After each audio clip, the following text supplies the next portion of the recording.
자, 윤 대통령이 최근에 이제 법정 진술을 하는 데서 요 부정선거 문제, 우리는 이제 계엄선포 목적 중에 하나가 이제 의회 입법에 그러니까 이제 의회의 자유민주적 기능이 이제 파괴됐다. 이거 아니겠어요? 그래서 국정마비 현상이 왔다. 그다음에 예산까지 차단해서 일을 해먹을 수가 없다.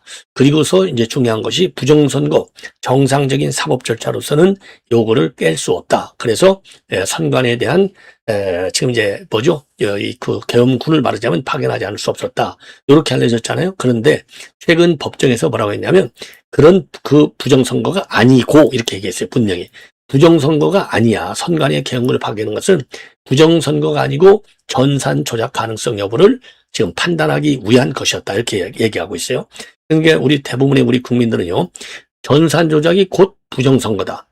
부정선거의 한 방법의 유형 중에 하나가 전산 조작. 요거를 장지원 박사가 강력히 주장하고 있는 거 아니겠어요? 자, 그런데 정작 그 윤 대통령은 그 우리가 얘기하는 부정선거하고 제가 그리고 이제 전산 조작의 연계성, 이 고리를 지금 끊는 발언을 했습니다. 저도 말이죠, 제 기억으로 이렇게 그 부정선거하고 전산 조작 문제를 딱 이렇게 별도의 그 이론으로 별도의 주장으로 이제 독립시켜서 보는, 요거는 제가 보기에 상당히 이례적인 것이 아닌가. 그래서 우리가 말이죠, 현실적인 측면에서는 이제 부정선거 이꼴 전산 조작 이렇게 보지만 법리적으로 이게 뭔가 의미가 있으니까, 왜냐하면 윤 대통령 부정선거 전문가가 아니고 법률가잖아요. 법률가. 아마도 법리적인 측면에서 볼 때 그렇게 하는 것이 재판에서 불리함을 지금 어떻게 주장하더라도 재판부가 대부분 윤 대통령의 주장을 받아들이지 않잖아요. 그러니까 유리하다기보다도 불리한 재판, 이거를 갖다가 피하기 위해서 그런 언급을 한 것이 아닌가, 이렇게 판단이 됩니다. 예.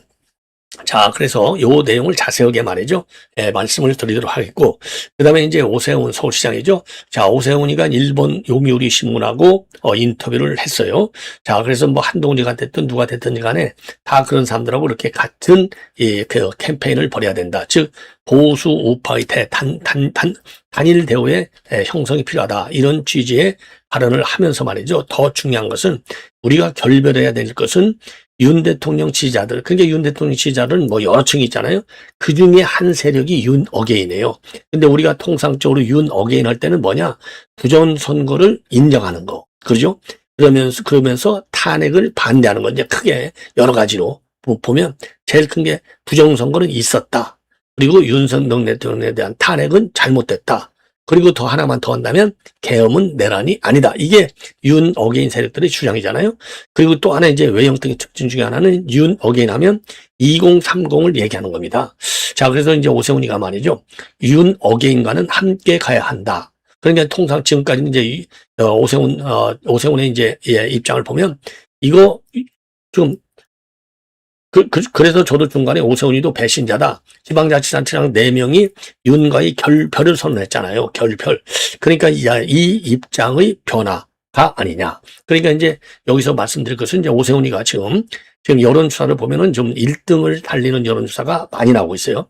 앞으로도 지금 4년이 남아있지만 여하간 지금 1등을 달리고 있어요. 그런데 1등을 달리고 있는데 우리가 흔히 야권에서 얘기하듯이 우리 이제 우파의 핵심 코어그룹, 여기에 이제 윤 어게인이라고 되어 있잖아요.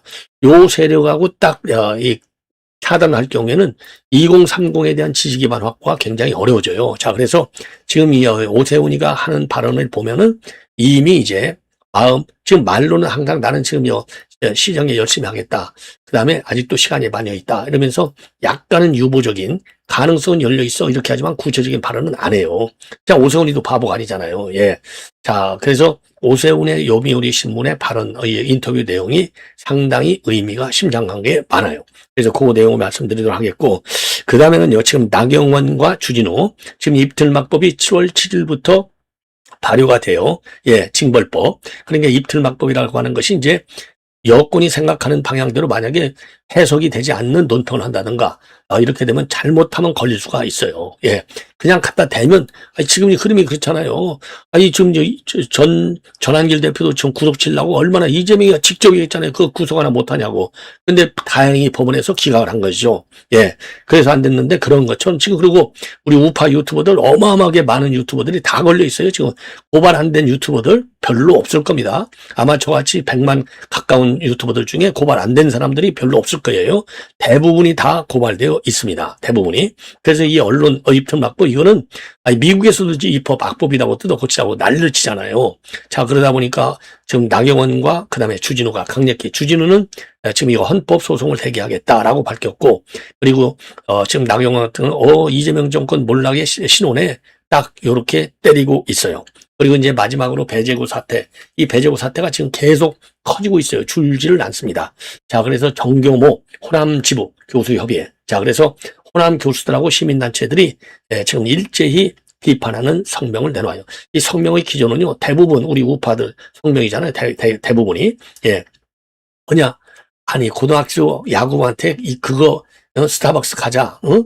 이거 한마디 했다고 뭐 6개월씩이나 출전 정지시켜? 이거는 과도한 거야. 그 발언이 잘한 건 아니야. 잘못한 것이야. 그렇다고 해서 그 어린 학생들 갖다가 6개월 출전을 정지시켜갖고 앞길을 막는 거, 이거는 잘못된 거야. 이게 이제 가장 기본 입장이에요. 그래서 똑같은 입장으로 장문의 긴급 성명을 내놨어요. 자, 그래서 이러한 내용을 가지고 여러분들께 자세하게 설명을 드리도록 하겠습니다. 자, 그래서 여러분들 말이죠. 전학현 안보정론 구독, 좋아요, 알람 꼭 여러분께서 좀 부탁을 드리고 또 가능하다면 회원가입도 부탁을 드립니다. 좋은 방송이 되도록 계속 노력을 할 예정으로 있고요. 자, 그리고 가짜 방송들 제 얼굴이 말이죠. 화면에 흐리게 나오는 것은 전부 가짜예요. 제가 얼굴 이렇게 했는데 또 옆에 사진 하나 더 붙여. 이거 전부 가짜입니다. 예. 한국 뉴스 24시, 그 다음에 코리아 정세 TV 이런 것들, 그 다음에 보수 기자 싹 다 가짜예요. 딱 보시면 여러분들 가짜라는 게 눈에 확 들어와요. 그런 방송 절대 보지 마시기를 간곡히 여러분들께 부탁 말씀을 드립니다. 자, 그러면 말이죠.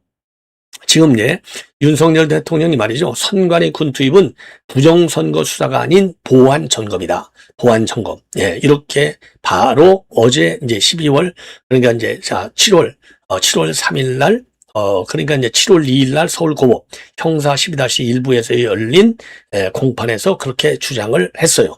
자, 그래서 12.3 계엄 당시에 선관위에 군을 투입한 것은 견산 보안 점검을 위한 조치였다.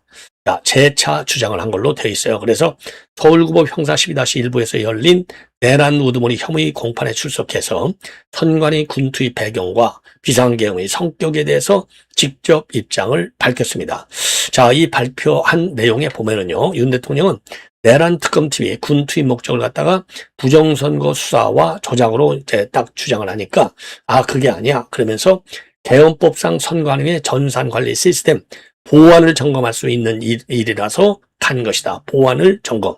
그 자체가 어떤 부정선거를 수사한 것이라고는 할 수 없다라고 내란 특검팀의 주장을 딱 부인했어요. 그러면서 선관위 보안 시스템의 해킹 위험성을 점검하러 갔다는 건 계엄 선포가 독재 권력을 구축하기 위한 것이 아니라는 것을 보여준다. 독재를 하려면 차라리 선관위 시스템에 문제가 있는 게 나올 수 있다. 이렇게 주장을 했어요. 그러면서 우현우입법한 비상계엄 선포라고 해도 내란이라고 할 수 없다. 우현우입법한 행위는 탄핵 등 조치가 이루어지면 되는 것이고 내란이라고 하는 것은 기본적으로 합법적 절차에 의하지 않고 국가 권력을 찬탈하는 것이다. 그리고 권력 찬탈을 위해서 국회 해산이나 개헌과 같은 과정이 있어야 하는데 실제 존재하지 않았고 계획한 바도 없다라고 강조를 했습니다. 예. 자, 그래서 요 주장문이 말이죠. 앞으로 이제 법리적으로 이제 어떻게 해석될지 조금 기다려 볼 필요가 있지 않는가. 자, 그래서 우리가 지금까지는 이제 계엄이 목적 중에 하나가 부정선거에 대한 직접적인 말하자면 견제.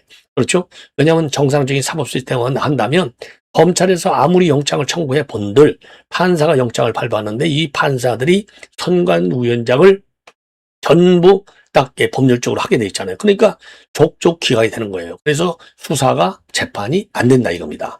자, 그런데 요거를 뒤집는 발언이 된 겁니다. 자, 이 정도로 하고요. 그 다음에 이제 요미우리 신문과의 오세훈 시장과의 인터뷰. 그래서 결별해야 대상은 윤 대통령의 계엄이라고 하는 잘못된 판단을 결별해야 되는 것이다. 윤 어게인과는 함께 가야 한다. 그리고 한동훈도 힘을 합쳐야 된다. 자, 이런 그 입장을 내놨습니다. 자, 그래서 지금 윤 대통령의 계엄 선포라고 하는 잘못된 정치 판단으로 보수 진영 전체가 위기에 빠졌다. 결별해야 대상은 윤 대통령의 잘못된 정치적 판단이다. 그리고 이번 선거 승리와 관련해서요. 이번 승리는 2024년 12월 계엄 선포 이후에 어려웠던 보수 진영에 대한 시민들의 기대가 여전히 존재한다는 것이다. 국민들이 보수 자체를 부정하고 있는 것은 결코 아니다. 그리고요. 한동훈 이준석과의 연대 가능성에 대해서는요. 정치적 가치관과 방향성을 공유하는 분들과는 힘을 합쳐야 된다. 언급된 분들을 비롯해서 서울시장 선거에서 지원해준 유승민 원내대표, 전 원내대표, 안철수 의원 등도 비슷한 생각을 가진 분들이다. 그러니까 이제 쉽게 얘기해서요. 빅 엄브렐라를 지금 주장하는 거예요. 빅 엄브렐라, 큰 우산론. 자, 그리고 윤 대통령을 지지하는 세력에 대해서도 관계는 유지해야 된다. 이렇게 밝혔습니다. 예. 그래서 전반적으로 큰 통합을 얘기한 거죠. 우파 총통합. 예. 자, 그러면서 말이죠. 2030년도 차기 대선 출마 가능성과 관련해서 2006년 서울시장에 처음 당선됐을 때부터 대통령 후보령 한 명으로 거론돼 왔다. 가능성은 항상 있다. 지금 가장 중요한 것은 5기 시장에 걸맞는 성과를 내는 것이다. 이렇게 주장을 했습니다. 자, 그리고요. 지금 이재명이가 지금 공소 취소 추진하고 있지 않습니까? 뻔해서는 안 될 카드다. 차기 총선에도 악영향을 미칠 것이다. 그러면서 이건 뭐 전반적으로 지금 오세훈 서울시장이 지금 주장하고 있는 내용은 대부분 우리 우파 국민 여러분들의 생각하고 거의 비슷하지 않을까. 이렇게 판단이 들어요. 그리고 요미우리 신문은 오세훈을 갖다가 보수 재건의 기대를 모으는 유력 정치인이다. 이렇게 평가하고 있습니다. 옳은 얘기죠? 아니, 당연히 뭐 유력 정치인, 지금 여론조사에서 보면 대부분의 여론조사에서 우리 야권에서는 오세훈이 1등을 하고 있고 2등에 한동훈, 그리고 이제 3등, 4등으로 하면서 장동혁이가 3등, 4등으로 지금 밀리고 있는 상황이 전반적인 여론조사 결과 나오는 수치의 특징이 되겠습니다. 자, 이 정도까지만 말씀을 드리고요. 전반적으로 이제 오세훈 시장은 뭐 당연히 차기 대선을 노린다 이런 얘기고, 노리니까 지금 큰 우산론, 그렇죠? 유승민하고 안철수까지 얘기하고 있지 않습니까? 여기에서 이제 오세훈은 지금 여유가 있잖아요. 5선의 서울시장 사상 처음으로, 그리고 여론조사에 지금 압도적인 1위 이런 게 있으니까 다 안고 가자. 그러니까 야권의 총통합을 주장하는 것도 지극히 당연하다. 여기서 뭐 굳이 뭐 지금 뺄셈 정치를 할 이유가 하나도 없는 것이죠. 예, 그렇지 않습니까? 자, 그리고 이제 이 정교모, 이 사회정의를 바라는 전국 교수회의 호남지부가 시민단체들하고 말이죠. 지금 그 성명을 내놨어요. 자, 그래서 지금 그러니까 항상 호남 교수들은요, 우파 호남 지역의 시민단체들하고 같이 입장을 내놔요. 자, 이번에도 입장을 내는 시민단체들을 보면은요, 호남자유포럼, 그다음에 국가수호국민연합, 그리고 정율성 공원조성 철폐 범시민연대, 그리고 호남 우파 친구들. 그래서 이제 성명을 내놨습니다. 그래서 요 성명의 이제 핵심을 본다면은요, 한마디로 해서 지금 이번 한국 야구 소프트볼 협회 여기에서 이제 지금 출전을 정지시킬 정도로 강한 조치를 한 거, 이런 거는 심하다, 이건 잘못됐다, 이런 주장을 하고 있는 게 이제 핵심이 되는 겁니다. 그게 이제 핵심의 핵심. 자, 그래서 요 내용을 여러분께 말이죠, 자세하게 제가 인용을 그대로 해 드리겠습니다. 인용을. 이게 뭐 항상 말씀드리지만 이 교수협회 요 성명문은 말이죠, 언제든지 굉장히 길어요. 아무래도 이제 교수님들의 이론이 이제 밝다 보니까 그렇게 이제 긴 장문의 성명을 내놓는 것이 아니냐. 자, 이렇게 생각이 들어요. 자, 그래서 제가 좀 비교적 좀 압축해서 여러분께 말씀을 드리겠습니다. 한마디로 원인은 스타벅스 가야지 탱크데이, 요런 얘기 때문에 이제 5.18을 갖다가 조롱했다, 이거 아니겠습니까? 그래서 6개월 출전 정지를 시켰어요. 자, 그랬더니 이제 우리 이제 이 정교모 여기에서는요, 이게 정말 정의냐, 이게 정말 교육이냐, 이게 정말 광주를 지키는 길이냐, 이런 질문을 하면서 성명을 쭉 이어가고 있습니다.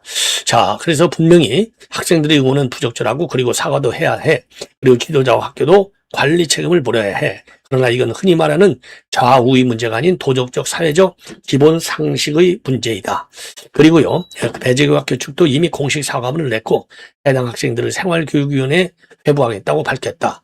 교육청도 진상조사에 착수했고 역사적 아픔을 희화하는 표현은 교육적으로 절대 바람직하지 않다. 자, 이건 뭐 대부분이 다 동의할 수 있는 내용이죠.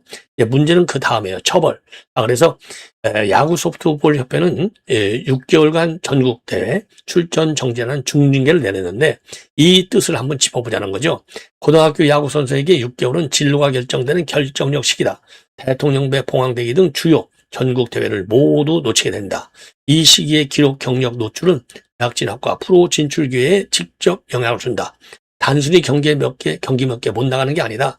인생 경로 자체가 바꿀 수 있는 수준의 타격이다. 그리고 중요한 건 뭐냐? 더 중요한 것은 이 처벌은 전체 야구부에게 내려졌다. 일부 학생의 잘못에 대해서 팀 전체가 징계를 받는 구조다. 이게 정말 교육이냐? 그리고 이게 정말 정의냐?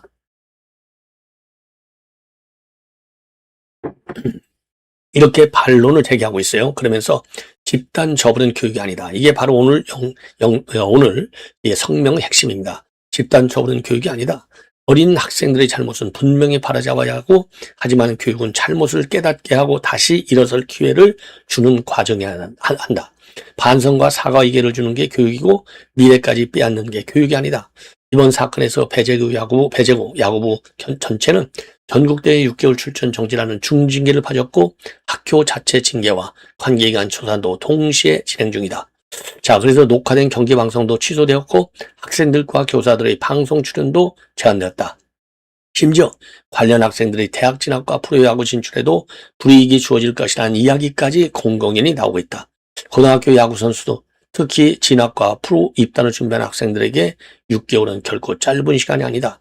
그 시기의 출전 기회는 한 번뿐이며 회복하기 어려운 손실이 될 수 있다. 우리는 야구부 전체를 하나의 가해 집단으로 묶는 집단 처벌에 절대 반대한다.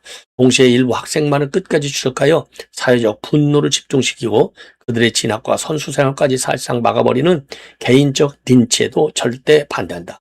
옳은 얘기죠. 자, 그래서 진짜 책임은 누가 있느냐? 학생들이 이 말을 어디서 배웠는가? 학생들이 스타벅스 가자는 말이 자극적인 문구가 된다는 사실을 알게 된 원인이 무엇인지 한 번쯤은 제대로 따져봐야 한다. 스타벅스 측의 논란도 있었지만 이걸 집단적 분노로 연결되게끔 가해 국가적 이슈로 키운 어른들에게 근본 책임이 있는 것이 아닌가. 좌파 어른들이죠. 학생들은 사회를 통하여 더 빠르게 배우기 때문이다. 이거 이재명서부터 책임 있는 거예요. 언론은 어떤가요? 정치권은 어떠냐? 시민단체와 온라인 여론은 어떠냐? 이 사건을 지금 진영 대립의 도구로 삼고 있지는 않습니까? 여론 재판을 통해서 사회적 배장을 부추기고 있는 건 아니냐? 이게 정말 교육을 위한 조사냐? 아니면 처벌의 대상을 찾기 위한 조사냐? 자, 그리고 이제 더 중요한 부분은요. 최근 수년 사이에 특정 사건이 발생하다 할 때마다 광주와 5.18이 정치적 갈등의 중심으로 소환되고 사회 전체가 극단적인 분노와 대립으로 치닫는 일이 반복되고 있다. 그 결과는 누구에게 돌아가고 있는 거냐? 온라인에서는 사건과 무관한 광주 전남 시민 전체를 향한 지역 혐오가 확산되고 있고 전라도 출신이라는 이유만으로 사람을 배척하거나 관계를 끊겠다는 극단적 반응까지 나타나고 있다. 이게 정말 광주를 위한 결과냐? 광주의 명예는 과도한 처벌을 요구한다고 지켜지는 것이 아니다. 역사적 아픔을 성숙한 시민의식으로 승화시킬 때 빛나는 것이다. 그래서 우려한다. 5.18을 존중해야 한다는 당연한 명분이 모든 논의를 봉쇄하거나 모든 사회적 분노를 정당화하는 근거로 사용돼서는 안 된다는 것이다. 역사에 대한 존중과 민주사회에서의 자유로운 토론은 양립할 수 있으며 민주주의는 다양한 의견을 포용할 때 더욱 성숙해진다. 광주 이름이 선택적 분노와 정치적 공방의 상징으로 소비될수록 가장 큰 피해를 입는 사람들은 바로 광주 경남에서 살아가는 우리들 평범한 시민과 청년들이다. 자, 그래서 여기서 분명히 해두는데 우리는 광주를 공격하는 사람들이 아니다. 우리는 광주의 미래를 걱정하는 시민들이다. 광주가 대한민국 민주주의의 상징이라면 가장 먼저 비례의 원칙과 관용, 교육의 가치를 실천하는 도시가 되어야 한다. 분노는 정의를 위한 출발점이 될 수 있지만은 정의 그 자체는 아니다. 잘못에 대한 책임을 물 때는 사실관계 비례성 그리고 교육적 목적 위에서 이루어져야 하는 것이다. 자, 그래서 7가지를 요구하고 있어요. 첫째, 대한야구 소프트볼 협회는 배제구 야구부 전체에 대한 6개월 출전 정지 처분의 비례성과 교육적 효과를 재검토하고 학생들의 미래를 과도하게 침해하지 않는 방향으로 재심의하라. 두 번째, 사건의 사실관계를 객관적으로 확인하되 집단 처벌이나 새로운 희생양을 만드는 방식의 조사와 징계를 지향하라. 셋째, 해당 학생들에게는 진심 어린 사과와 인성교육 및 관계회복의 기회를 제공하되 대학 진학과 선수 생활을 사실상 단절시키는 과도한 제재는 생각도 하지 말라.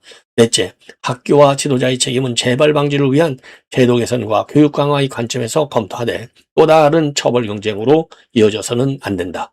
다섯 번째, 정치권과 시민단체, 언론은 미소년 학생들을 정치적 진영 대립의 도구로 삼거나 여론 재판을 통해 사회적 매장을 부추기지 말라. 이번 사건을 광주 전남 시민 전체에 대한 혐오와 편견으로 확대하는 모든 행위를 중단하라.